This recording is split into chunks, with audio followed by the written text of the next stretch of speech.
I'm the manager of volunteering at LEAP, and I'm really excited to be here with you all today. We've got a great turn up, so thank you very much.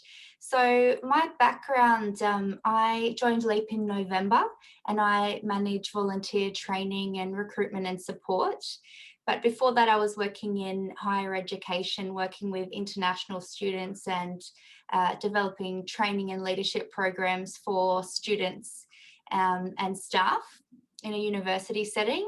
And prior to that, I was working in refugee settlement. So I was the manager for the Hunter region in New South Wales before coming to Sydney. So I know we've got a lot of people here from the Adult Migrant English program today, and a lot of people working with people from lots of different backgrounds, which is fantastic. So welcome to everyone. And I just also want to thank Ramya, my colleague, who is here today as well, to help me with this session.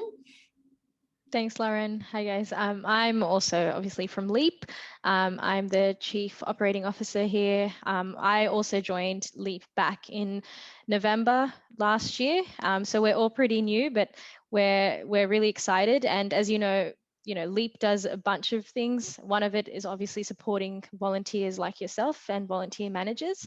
But the other aspect of what we do, we are a not-for-profit, is we make sure that people have access to digital literacy education and programs, and we offer that through our mentoring program and through our volunteering base, just like many of you would in your organizations. Anyway, we really hope you enjoy the webinar today. So thank you, Lauren. Thanks, Ramya. So I'm just going to check that everyone can see my slides okay and hear me okay. Is that fine? Yeah. Okay, great. So I'm going to start by acknowledging the traditional custodians of the land in which we all meet and pay respects to elders past, present and emerging. Okay, I'm just going to go through some housekeeping and group agreements. Some of you might be familiar with online Zoom training etiquette, some of you may not. So I'm just going to set up a bit of an agreement so that we can all stick to time and make the most of the training today. So please keep your microphone on mute so we can limit background noise. And there'll be questions at the end, but if you have any questions, feel free to write them in the chat, and Ramya is going to be looking at those, and I'll get to them at the end of the session or as we go through each part. There'll also be time for interaction. There's a lot of people, and I know, it's really valuable to network and to meet new people and share ideas. So we will be having the opportunity for that by using breakout rooms. So in the session, there will be small groups. So there'll be opportunity for conversation and for discussion, which is really valuable, and we can share our learnings with each other. We also really value feedback. So I will be sharing with you a survey. I'll email that to you after, and it's really important that you can share how your experience was, and we'd love to get some feedback so that we can continue to improve on our training. So we are going to start recording the session. If you would not like to be recorded, you can turn your camera off. And I'll just note that when we're in the breakout sessions, it doesn't record the individual sessions. So please, if that's something that you're not comfortable with, please turn off your camera. I will be sharing the slides and recording. So I'll send that out to everyone who registered. So if there's people that missed out, or if you have to leave a bit early, then you'll be able to have those resources. And of course, I want this to be a fun and interactive session. So just a quick schedule. So we're going to, as I said, have some breakout rooms, some opportunity to discuss and to meet each other. We're also going to have a 10-minute break, and then if we need to, we can have another break later on.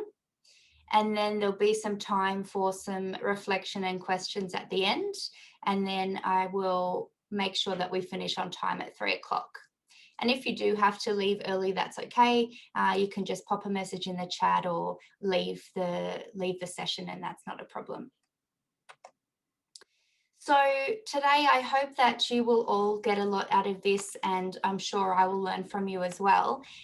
We're going to cover understanding the importance of establishing professional boundaries as a volunteer. We're going to talk about some strategies and practical ways to establish strong relationships and boundaries. We're going to identify some common challenges that you may have working with clients and in the community. And we're going to look at ways that we can improve our practice and seek support in our organisation. So what I'm going to do now is a poll. I want us to all, it's anonymous, and what I'm going to do is to get everyone to tick and select how they're feeling at the moment about how confident you are in setting boundaries in your current role. And then what we're going to do is compare that a bit later and see how you're feeling at the end. So I'm just going to put the poll. So it'll come up with a question and you just need to select your answer. So can everybody see that on their screen? Yes. Great. So if you can see that there on your screen. So we're feeling overall somewhat confident, and the majority of people are feeling somewhat confident, followed by confident and very confident. And then I'm hoping that a few people that we've got and not confident that we can move you up to a confident or very confident by the end of the session. So I'm hoping that we can shift some of our perspectives on boundaries, and we can get some practical strategies and tools. I'm hoping that we can see a change in this at the end. So, okay. All right, I'm going to talk about professional relationships. So I just want to set the context in which I'm talking about boundaries and the way that we're going to define professional relationships in this particular session today. So the characteristics of a professional relationship really apply to you as a volunteer as well, because we're in a role, we have a position description, we're representing an organisation, and we should consider it as a professional relationship. And some of the characteristics of this are, it's a relationship that's time bound. So there's a clear start and an end. There's a distinct role and purpose. There's structure. And one thing that I think is always important to remember and reflect on is that one participant holds the power and is specifically trained and supported for the role, which means that there is a power imbalance. And we're going to look at that a little bit later on. But I think it's important to note that, you know, with professional relationships, the nature of it is that it is unequal in its power, because there is a responsibility for the person who is trained in that role and a volunteer for the welfare of the other person to a degree, and of course the organisation. And there's some rules and boundaries that guide the relationship. So some of the boundaries, if we talk generally about boundaries, there's physical, so that's we can think about personal space, who we can have close to us. There's emotional and mental, so boundaries where, you know, you can have your own opinions, you can have your own beliefs and thoughts without imposing them on others. And there's relational boundaries, which is what we're really going to focus on today, where the role in which we play really defines the limitation of the interactions. So we're going to talk about how we can establish professional and healthy relationships in our volunteer roles. So breaking that down a little bit more, we're going to talk about setting relational boundaries. We're going to talk about self-disclosure, and I will unpack what these terms mean in the next slides. We're going to talk about dual relationships, working within your capacity. And we're also going to spend some time talking about emotional boundaries and how self-care is really important, and we really want to make sure that we all take care of ourselves as well. So self-disclosure. So self-disclosure is something that can be really interesting to look at when you're a volunteer and when you're giving your time to someone and how much you want to open up, and you really need to think about what personal information is appropriate to share before you start volunteering or before you start a new volunteer relationship, because sometimes it can be really hard if you're caught off guard. So there can be some key phrases that you can have ready to go in case you're put in a situation that may compromise your boundaries. And we're going to look and share some of those examples. So I'm going to refer to the people we're working with as clients. They might be other things, but I'm just going to use this term. So for example, it might be a community member or a student, but I'm just going to use the word client in this context. So dual relationships, this is the concept where you should really not hold more than one type of relationship with a client when you're actively working with that client. Sorry, if we can just mute. Okay. So this is talking about if you're volunteering with someone, it can be really hard to stick to boundaries if they're, for example, receiving other support or engaging with you in some paid work, different role, a family member, or an employee. It can be really hard. It's not to say that you can't sort of cross over in those areas, because I know in some communities and in some areas that can be really challenging, but it's about being aware of dual relationships, and that it's important to, in that moment, be clear about which role you're playing and be really careful around that, because it can get really blurry. So the next thing is working within your competence. So this is talking about understanding the limitations of your role, of your personal capabilities, and when it's the time to seek other professionals or refer someone on to see another person or other services. And this can be challenging because often as volunteers, we have lots of different skills. We may have experience in other roles, for example, as a counsellor or as, someone who does career coaching, or there could be lots of skills that you have, but it's important to remember the role that you're currently acting in and stay within the boundaries of that particular role. And time and self-care. So time and self-care is really important to remember for yourself. So you want to set boundaries around your time, and this might be actually communicating with the organization that you're working with. It might be talking about your client or your supervisor, but really protecting your boundaries of time is something that I think we all can practice a bit more.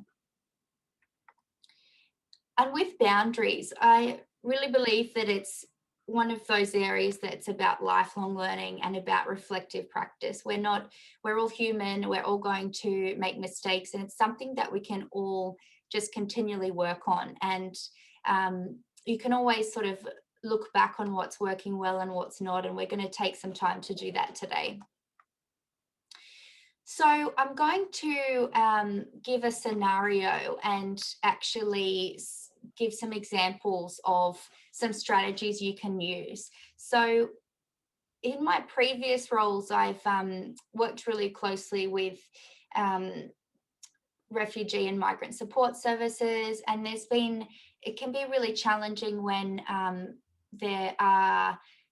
you're working with people who have gone through some really difficult trauma, or they might have had some really big experiences in their life, and that can be anyone really. But it's really hard to find that balance sometimes of listening and being supportive, but actually drawing that line when it crosses that boundary into somewhere where you may be crossing over into a counselling role, or that person may be sharing information that is beyond your role and your capability if the role that you're volunteering in. So for example, you may be working as a volunteer tutor and you've got a really positive relationship with the person that you're working with, and they start to share about their past trauma in great detail. So you would want to make sure that you don't give any incorrect advice. So what you could do is have a phrase that you're ready. And it's always good with things like this when you've got a difficult conversation or something challenging, you can practice and you can actually have the words ready to go so that you can feel confident to use these when something happens. So an example could be, is it okay if I stop you there? And you can, express empathy and say, this sounds like a really challenging experience, and I really want to make sure that I support you. And you can say, my role isn't a counselor, and I really want to make sure you get the service that you deserve and that is appropriate. So you could then offer to help someone make an appointment, or say, do you know where you can go to talk to someone or talk a counsellor? Do you have a caseworker? And this is about protecting the well-being of the person as well as yourself. You want to make sure that your boundaries and your emotional boundaries are kept as well as them. And it's not and it can be difficult to do this, but the more that you practice and are prepared, the easier it's going to be, and the better it's going to be for that individual, because you really want to make sure that they have the appropriate care and service. Another one that is really common, I think, for volunteers is the idea of sharing social media accounts. And this social media is something that's really big in our society now. Lots of people are online, lots of people on Facebook or Instagram. And some organizations may have a strict policy about, becoming friends or having online connections with clients, but some organizations might not have a particular policy on this. So an example could be you're volunteering in a neighborhood center and one of the regular clients sends you a request on your personal Facebook account. So in this scenario, you don't want to add them because you know that your account has your marital status, pictures of your family, and you often share your political views, and you feel that this could complicate the professional relationship. So one strategy you could use is to wait till you see the person. So you don't need to reject or accept that, but you could wait until you see that person and say, I noticed you reached out on Facebook, and I don't actually add people that I'm working or volunteering with. I hope you understand. And it can be good to kind of have a line like this ready. And I've used that before in organizations, and there can be other ways you can connect and still maintain that boundary. For example, I always set up a volunteering or work Facebook account if I need to use it in my role. So when I was working in higher education, I often needed to communicate with the students and with people on Facebook because it was just easier. I wanted to message them, but I wanted to protect my own privacy. So I would set up another account with my work email, and I would have just professional information there, because it is something that you have to think about, what happens if they were to see something and then think that your opinion reflects that of the organization, or it could be something harmless like people just chatting, but it is something that is a grey area, and it can be really, once you kind of cross those boundaries, it can be more awkward to actually then remove someone than to upfront have that conversation and put those boundaries in place. So for example, you might be comfortable adding someone on LinkedIn, but not Facebook, because that's where you have your personal information. So I just want to address some negative association that a lot of people have with boundaries. So often when we think about boundaries, we can think about things that are limiting, but what I want us to think about is how boundaries can be key to healthy professional relationships and benefit the client and your organization and your community. So some common sort of negative thoughts around boundaries can be that it means you're sacrificing love and care. Sometimes people are worried that boundaries make them seem cold-hearted or less vulnerable, or that boundaries make them seem inflexible or unavailable to change, but these aren't the case. So when you want to build a professional relationship, and even in your own personal relationships, boundaries are really important for everyone involved. So boundaries are really how we set foundations for emotional well-being. So they can help to promote better self-esteem.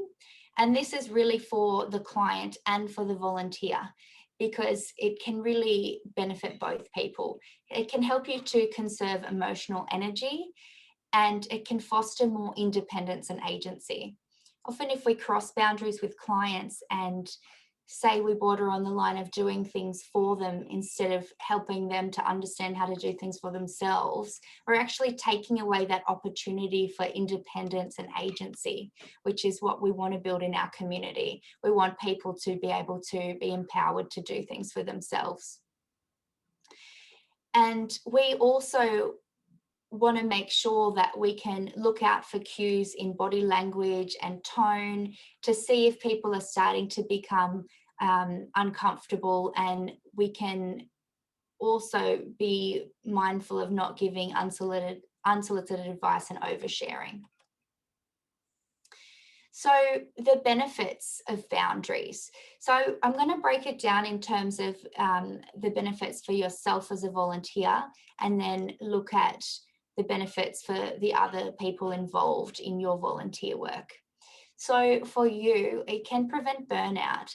If you're always saying yes and you're giving of your time, and you find that you're not saying no when you think that you should, you can get really burnt out, and you can also start to feel a bit of fatigue around your volunteering roles.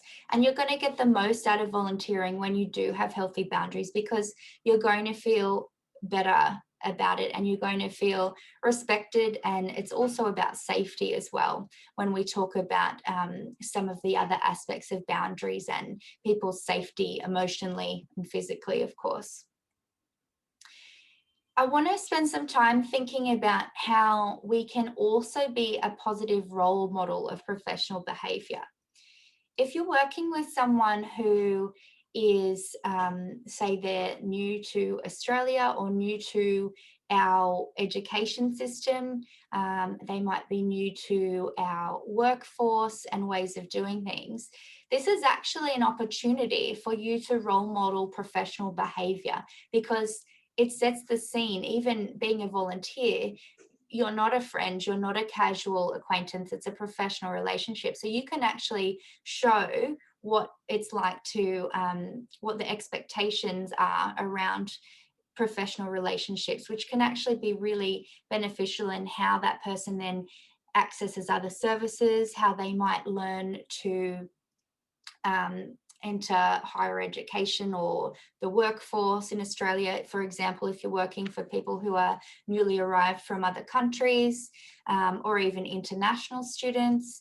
And it's also relevant for young people, because if you can put up boundaries, you're really role modeling healthy relationships as well. And if you're transparent and you're sharing why you're doing that, you're actually sharing that knowledge with another person, and that's going to benefit them too. And of course, the safety and well-being for the client. It also is about consistent service and support. So that person will get consistent service. Like if everybody's following the same boundaries and offering a consistent service and not going beyond their role, then it's going to be a better and more sustainable service for everyone in the community. And there's not going to be confusion about what your role is and what the organization can and can't do. And that can be really helpful for lots of different people and communities. And it can just really set those expectations and build trust. So for your supervisor as well. So as volunteers, we all have a supervisor, and speaking from experience, it really builds confidence and trust. And it means that you can offer that extra support for your supervisor, because they can trust that you're going to work within the boundaries and that it's going to be a positive experience for the client and for you. They care about your well-being. They don't want you to get burnt out. They want you to have a great experience. And this can be one way to do that. And then, of course, for your organization or community group, it's really about that reputation and risk management. If there are people who are not sticking to boundaries and just going beyond the scope of the program, even if the intention is good, it can actually cause some harm. It can be, it can cause that confusion around the service. People can ask why one person, like it wasn't fair, one person got one particular service or advice and another didn't. So it's really important, especially in this current climate where funding is challenging. There's a lot of changes happening in government and funding. So it's really important to think about that as well. Think about the bigger impact on the organisation and the trust and respect that you would hope your organisation to have. So I think the key is really being transparent and practicing talking about what your role is and isn't. And if you don't know, it's about asking your peers or your supervisor, because if you can be transparent and get really good at explaining your role and the limits of your role, you will build trust and respect with the people that you're working with. And if you can, it's always ideal to do this at the start of the relationship. And then you can also continually learn from your experiences and use that for your next interaction.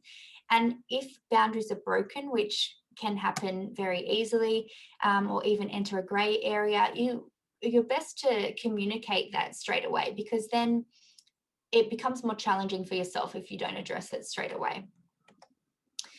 So we're actually going quite well for time, which is always good. Now what we're going to do is we are going to have the chance to have some interaction, which is good. It's strange just hearing my voice, so I'm excited to hear from all of you. So what we're going to do, in case you're not familiar with a breakout room, I am going to click some buttons and you will disappear from the large chat, large screen, sorry, and you'll go into a room with about 6 people. So what you'll do is you will unmute and the recording will stop for the breakout room. So if you'd like to turn your camera back on, you can. And I want everyone to discuss a time where you successfully set a boundary. So everyone's going to share if they're comfortable to. And I want you to discuss what you said. How did you set that boundary up? And then what was the outcome and how did you feel after you set that boundary? I just want to remind you to be careful. Please don't use client names or any identifying factors about people, but share your experience. And then what you're going to do is you're going to all decide on a speaker who's going to represent you and share back to the bigger group. So we'll go for 10 minutes. If you can, please try to remember the name of your breakout room. So it might be room 1, for example, because the nominated person is then going to share back first. So we'll go in order of the rooms. So there's going to be 12 breakout rooms, Lauren. Great. And there's going to be about 5 to 6 people per breakout room. So I'm just going to start doing that now. Are we good to go? Yep. Awesome. Here we go. Welcome back. Let me just see if we got everyone. Not yet.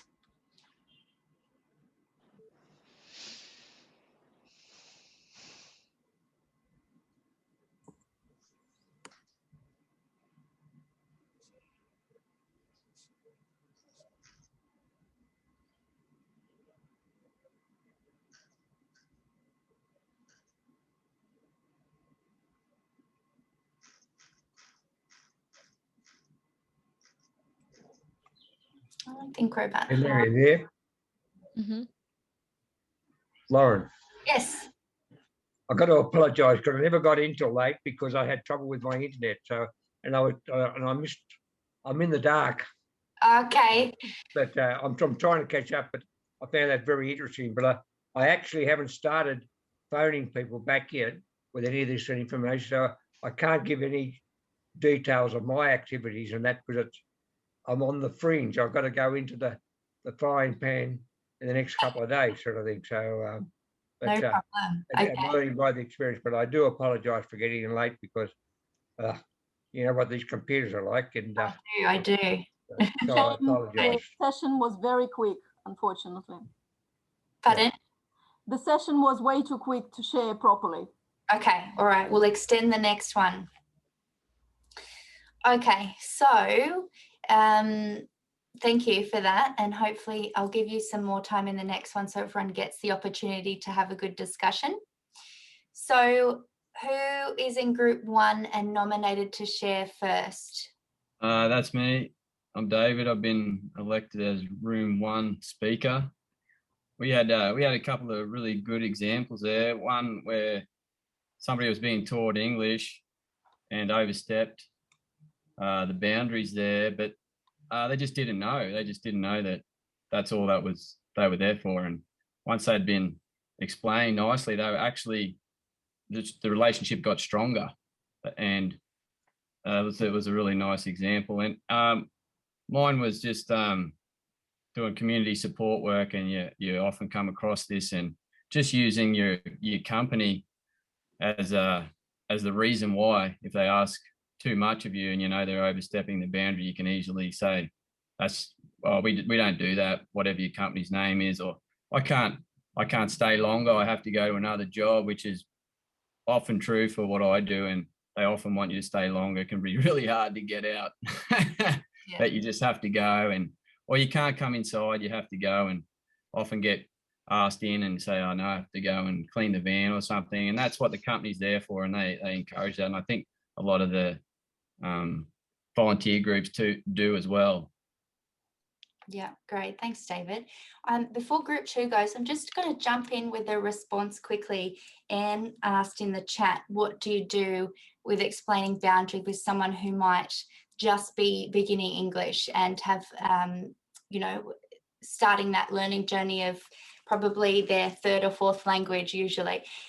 So I would advise, and of course, I'm not working with AMEP, so please forgive me if this is not achievable all the time, but I always think it's great to have, for a first session, an introduction, to use an interpreter. So I would recommend using an interpreter, because if you, for the first session or the first time that you meet them, if you can use an interpreter for some of those complex ideas, because sometimes it is challenging, and you want to make sure that the person has their opportunity to understand and ask questions. So I would actually recommend, when you're going to have that first meeting with a client, using an interpreter.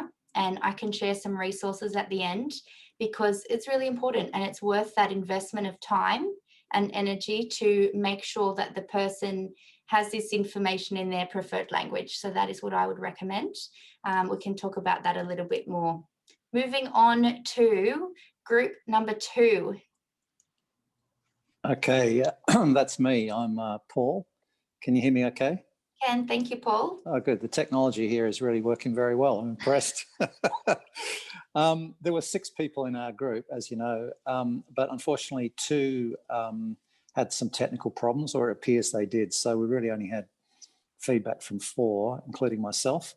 But to be honest, in our group, nobody had really come across any sort of real issue that they were at least aware of. And certainly in the context of what you've described earlier.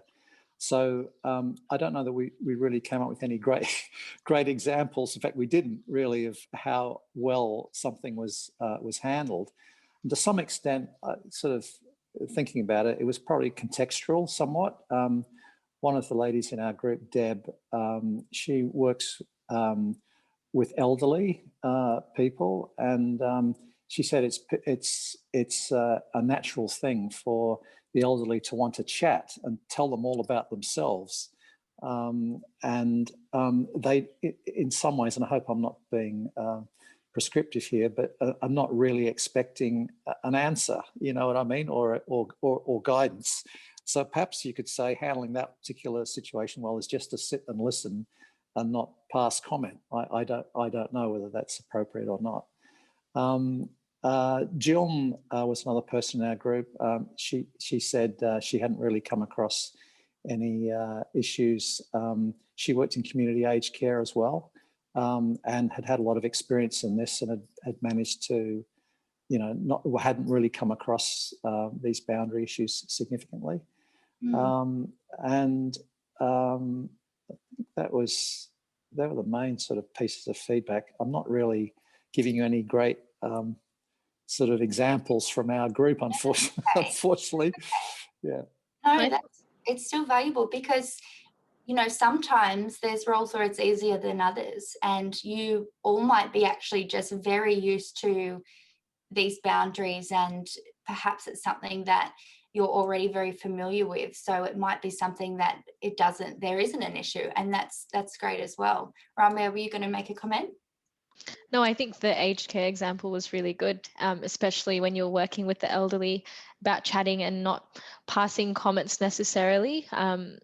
And, we see that with our work as well. So I thought that was a really great example, Paul. Oh, that is an example then. Okay. Yeah, it was a great example. Yeah. All right. Thank you. I have a question. Mm-hmm. If you're working with someone and they're asking you a question and you know that your answer is going to upset them, how can you tell them the truth? They want the truth. I don't lie to people normally as a habit. So I gave an example before with boundaries in my work, when my volunteer has asked me with, sparkling eyes, do you believe in God? And I knew that my answer is going to alienate her instantly, and it did. I think that's really interesting, and we're going to unpack that a little bit more, but it's interesting. I don't think it's about not telling the truth, but I think it's about recognizing that perhaps it's not a relationship where you need to discuss some of those deeper personal. Oh, I agree, but she didn't. She wanted to know where I stood, and then subsequently cast me out as a teacher. She said, I'm sorry, I don't want to be taught by someone who denounces God. I lost the job as a result of it. Yeah, wow. Okay, that's a challenging situation, Anne. And I think we're going to talk about some examples a bit later on about why it's so important at the start, and perhaps explaining that you early on, it's not about your personal beliefs, and explaining your role. It can be really hard though, and we're going to touch on that a bit more. I think that's a great example. We might come back to that one. So I've written down a note so I won't forget. I think when it comes to this particular issue, I can't really think of any others. For a lot of people, it crosses over to all areas of their life, and it is part of their identity. So when they feel so strongly about their faith, whatever it may be, they think it is completely appropriate to fire me because I don't share that belief. And I mean, that's a form of discrimination, but they don't see it that way. Yeah. It's a really good example, and I'm going to come back to it when we unpack culture, because we're going to look at religion as well. But if it's okay, we'll move on to the next one. We'll come back to that one. Thank you. No, it's a great one. I'm going to move on to culture and boundaries, and I think it's great that everyone has already brought this up, and I think it's really interesting. And there's been some questions in the chat as well, and I just want to quickly spend some time on looking at our own culture and background and how that has so much influence on boundaries. And I'm a social scientist by trade, and I have spent many years working in multicultural community development. So I love talking about this. So what I want to do, and some of you may have seen this, some of you may not, it's been around for a long time, but it's a graphic of an iceberg that tries to give a visual representation of culture and what that means. And sometimes the point of it is you can see some things on the surface, but there's a lot of other things happening underneath that are really important that we might not see, that really influence how we are actually using boundaries, but other people's concept and experience of boundaries. And I'm going to use Paul's question from the chat about introductions as a great example. So Paul asked in the chat, you know, do you think it's crossing boundaries to ask, like in, I think he's referring to in Australia, commonly we might say, are you married? Do you have a family? And I think it's a great example to look at how, while that's not necessarily crossing a boundary, it could actually be something that opens up some challenges for people depending on their background. So, for example, you might think it's so like for you, it might be fine to talk about your marital status, but for someone who has their partner in another country, this could actually trigger a really emotional response, or maybe someone's going through a divorce, or maybe someone's really not comfortable talking about that. So what we want to do is we want to practice saying things that are actually quite neutral. So for example, things like, how was your day? Or what would you like to learn today? Or you know, even things like general about what did you have for lunch, things that are going to be neutral. So it gives people space to set their own boundaries, which is something that I think is really relevant here. So let's have a quick look at the cultural iceberg. So at the top, we have things that often we can see and are symbolic of different cultures and people's backgrounds, like holiday celebrations, dances, food, flags. And underneath the surface, we start to look at things like communication style. So we're really familiar with these ones, I'm sure. We know people, eye contact, body language, even touch, or the way that we greet each other. We know that this can vary from culture to culture, but the things that we don't often look at are those other ones where we look at concepts of time, or way that we look at power and decision making. So going back to that idea that there is a difference between a trained volunteer and the person you're working with, there's a power imbalance. So if someone's in a position of authority and in their culture, they might not feel comfortable to say no to someone in a position of power. And that's you, even if you don't realize at the time you are, because you're representing an organization, you've been given the privilege of you know, being part of a team, and you're sharing your skills and time. So it is something to really think about people's culture and the impact on boundaries. And I think, you know, we spoke about in the chat, there was a question around manners. Manners is a great one. Manners and these things are not universal. Everybody has their own experience. So, you know, even within your friendship groups and family, you're going to see different not cultural differences, but things that influence you, like background, your experience. So it's better to come at it thinking that there's no universal concept of these things, of these things that make people comfortable or not. So when you're thinking about boundaries, it's always good to be reflective on what you're going to be sensitive to, what you might be comfortable with might not be the same for other people. So learning how to know your own boundaries, you're going to be able to help other people to set theirs.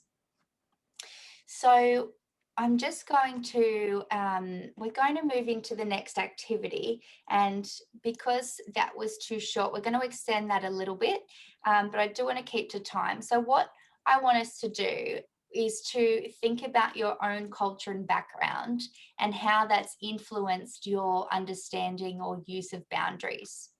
So we're going to go into the breakout rooms again and choose one person to share. So maybe if you've already had that opportunity, let somebody else do that if you want to. And this might be easy for some people. It might be challenging for others. It might be something that you've just taken for granted and not thought about. So a good one even is, you know, that idea of time and being comfortable to say, oh, I've got to go now, where other people might not be comfortable, or those other examples I gave around, you know, manners, or talking about religion is a really obvious one. But so I want us to think about your own culture and how that has influenced your understanding or use of boundaries.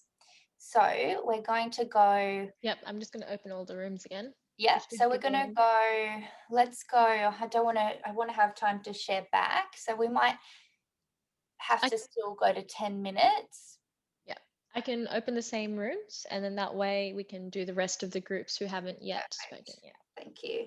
So sounds good.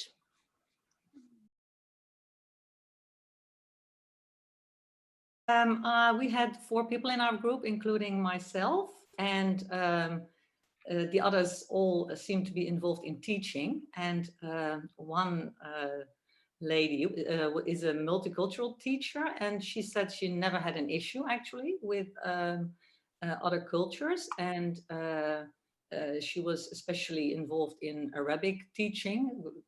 And she said she tried not to impose her own culture on others and be very open and respectful to the other cultures actually.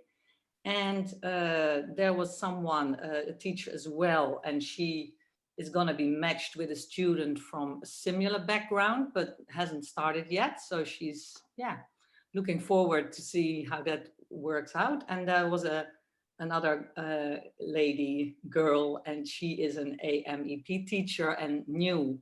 So she hasn't met her client yet, but it's going to be someone from Iraq, she said. And she was really, she said, she is from Malaysia herself. And she was really like, oh, in our culture, it's quite common to ask questions like, oh, are you married and do you have children and things like that. But she said, oh, now I'm going to be matched with someone from Iraq. And I actually, she was a bit like, oh, I don't know how that's going to be. I probably shouldn't ask those questions.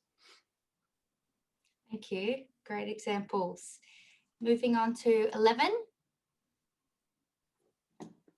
Hi, that's me. Thanks, David. Hi. In a sense, there were principles that came out of the groups, both sessions. And our group was made up of people, some working with people with a disability, some working in the community, some working face-to-face, some working online, some people doing what I'm doing with AMEP, where it's English language. And really, I suppose we said the starting point is to be professional and empathetic, but also be upfront about what your requirements are. And in a sense, you did that today because you were saying, no, I'm going to put you all on mute to prevent background noise, etc. And then to explain why. And the reason why was so that there's no background noise. So if you're upfront and you can provide a reason why you have certain boundaries, that's great. And then provide some alternatives.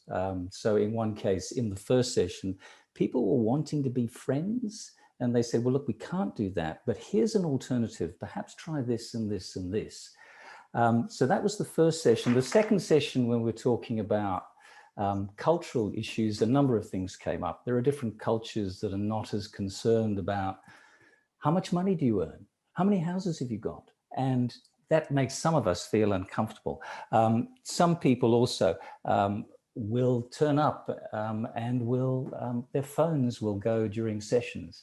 And what we talked about was, again, the principle of being upfront. These are the housekeeping rules for today, and this is the reason for it. And that was essentially it. So hopefully that helps. Great, thank you, David. So we've got 8 minutes. I'm going to keep pushing through so I respect our time boundaries. But just quickly, I just want to make a short comment and about culture. And it's interesting, some of us use the term, introduce the word issues and challenges, which wasn't in the question, which I find interesting. And to me, I just want to reflect on that, because sometimes I think we might have had a challenging experience working with someone from a different culture. And I just want to challenge everyone to shift that thinking about your culture and other people's cultures, and how it's not necessarily about issues or those differences, but what can you do to bring the common understanding and the common goal together. So I just have to leave that thought with you, but I will move on. So when a client breaks a boundary, I really want to just reinforce the fact, and we've already spoken about this, but your boundaries are really, really important as well. And you really need to be comfortable, and I want to encourage you to practice setting them. And we brought up some great examples before. It can be really hard, and some of these phrases you might not be comfortable with, but you can actually, it's okay to say things like, this is something I would only talk about with my family. So in lots of different jobs, for example, I've been asked, do you have children? Why not? Are you married? Why not? Why? Who to? Things that I personally didn't want to talk about. So I would say, oh, I'm not actually going to talk about that with you. Thank you for your interest, but I'd like to just keep focused on the subject that we're working on. And that's something that can be challenging. Or money, I've often been asked, how much do you earn? And I would say back, oh, that's something that I don't really want to discuss. I'm not comfortable with that. I'd only share that with my family or with my close friends. And then it's hard, but when you practice, it gets easier. And if you say it with confidence and you start to build it up at the start, it gets a lot easier. So I want to take, I would just want two volunteers to think. I want to just quickly touch on, and we've only got a few minutes, but I just really think it's important to talk about some areas that are grey or unclear, because with boundaries, sometimes it's really obvious, other times it isn't. So are there two people, just for the purpose of time, who'd like to share an example of an area that they find a grey area or challenging when it comes to boundaries, that they think that the group could benefit from hearing?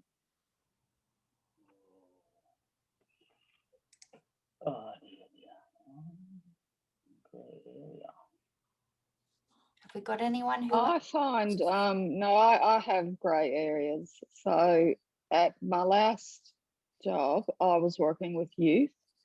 And so I'm from the South in America, and we talk way too much and we overshare all the time. So, you know, some of the men, young men, we were sitting outside and they were asking me, where are you from? Blah, blah, blah. How'd you get to Australia? And to me, like where I'm from, I mean, you just put it out there, you say it. And in the course of that conversation, one of the young men reported to his caseworker that something I had said. And, you know, when I went in for a meeting about it, they were actually going to have a boundaries day or, you know, meeting with me to go over them again, because I don't know, like, where do I have a boundary? Should I just say nothing? But because they're youth and they're in crisis accommodation, we're supposed to try and connect with them and try and have some empathy. And, you know, and I thought that's what I was doing, but I took it too far.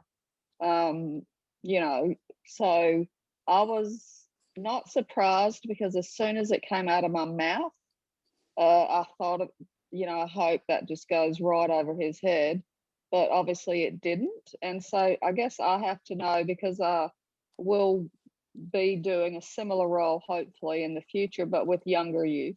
The older ones are too smart. How do you know? Like, how do I know when you just don't say? I spoke to the HR girl, because I did ultimately resign from the job. But she said deflect, deflect, deflect. But I mean, I would like to know a solid, you know, so it's not grey for me. Yeah, look, I think that's a great example, and we all find ourselves in that situation. I would say testing out with a colleague first, because it varies. It really varies.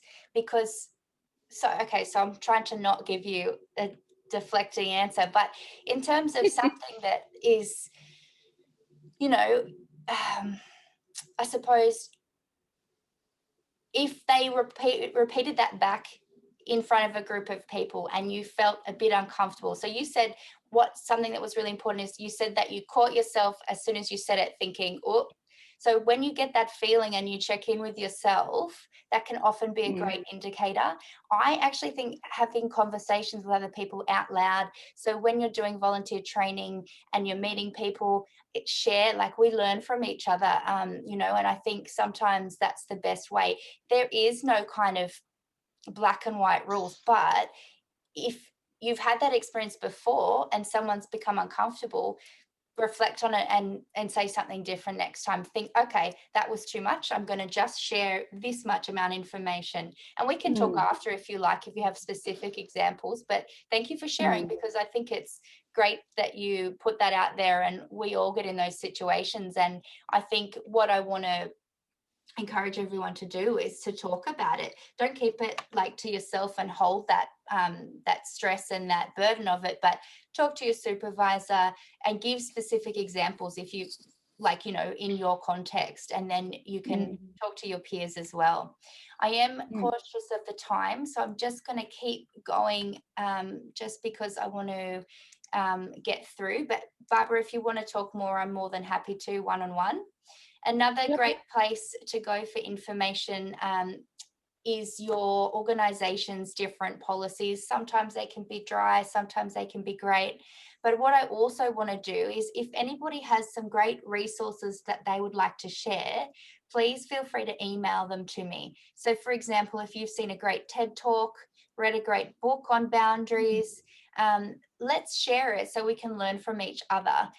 Even if it's just, you know, anything. It can be an article, it could be a short video.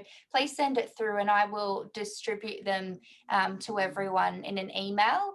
And there's always other places, more formal places you can go in your organization. We are out of time, so I just want to do this poll again to see how we're feeling now. So please, everyone, I'm going to bring this up again. So now I want you to answer again, and let's see if we're feeling any different to 2 hours ago.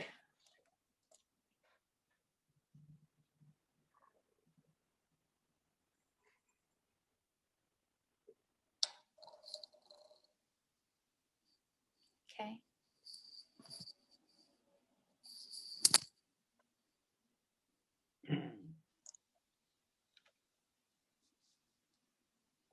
All right, has everyone put in their answer?